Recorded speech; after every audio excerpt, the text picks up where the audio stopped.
একটা প্রশ্ন করি, অনেকেই মনে করেন বেশি দামের অকটেন মানেই বাইক বেশি স্পিডে চলবে, আবার কেউ বলেন সাধারণ পেট্রোল দিলেই যথেষ্ট। তাহলে আসল সত্যিটা কি? বেশি অকটেন দিলে কি সত্যিই বাইকের শক্তি বেড়ে যায়, নাকি এটা শুধু একটা ভুল ধারণা?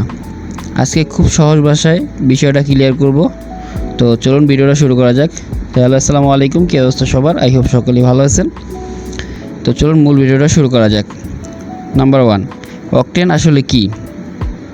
অনেকে ভাবেন অকটেন মানেই বেশি পাওয়ার। আসলে বিষয়টা একটু ভিন্ন।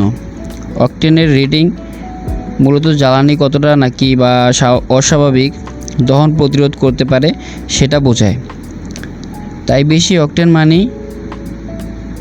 মানে সব বাইকে যে বেশি শক্তি এমনটা নয়। নাম্বার 2, তাহলে কোন বাইকে কি ব্যবহার করবেন? প্রতিটি বাইকের জন্য নির্মাতা একটি নির্দিষ্ট ধরনের জ্বালানি পরামর্শ দেন। আপনারা বাইকের ম্যানুয়ালি যেটা লেখা আছে সেটাই আগে অনুসরণ করা উচিত। অযথা বেশি অকটেন ব্যবহার করলে যে বাইকের আরও দ্রুত চলবে বা তার কোনো নিশ্চয়তা নেই। তবে আমাদের বাংলাদেশের জন্য আমি মনে করি বেস্ট হচ্ছে অকটেন। নাম্বার 3, বেশি অকটেন দিলে ক্ষতি হয় নাকি?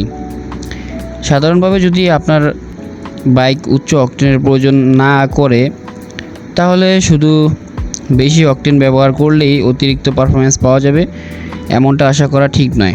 অর্থাৎ বেশি খরচ মানেই সব সময় বেশি লাভ এমনটা নয়। নাম্বার 4, তাহলে সবচেয়ে ভালো অভ্যাস কি?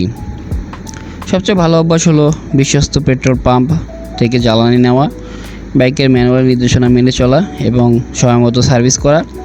বাইকের ভালো পারফরমেন্স শুধু জ্বালানির উপর নয়, নিয়মিত যত্নের উপরও নির্ভর করে। তো শেষ কথা, আপনি কি ইঞ্জিন কি পেট্রোল ইউজ করেন নাকি আপনার অকটেন ইউজ করেন সেটা বলে যাবেন। বাইক ভালো রাখতে শুধু দামি জ্বালানি নয়, সঠিক জ্বালানি ব্যবহার করাই সবচেয়ে গুরুত্বপূর্ণ। তাই অন্যের কথা শুনে নয়, আপনার বাইকের প্রয়োজনে অনুযায়ী সিদ্ধান্ত নিন। এবার কমেন্টে লিখে জানাতে পারেন আপনি সাধারণত কোন জ্বালানি ব্যবহার করেন। আমি মূলত ব্যবহার করি অকটেন, যেহেতু আমার 4B বাইক। তো আপনারাও আপনাদের মতামতটি রেখে যাবেন। আর এমন বাস্তব ও তথ্যভিত্তিক বাইক ভিডিও পেতে রবি ভাই চ্যানেলটি অবশ্যই সাবস্ক্রাইব করে পাশে থাকবেন। দেখা হচ্ছে পরবর্তী কোনো ভিডিওতে। আল্লাহ হাফেজ।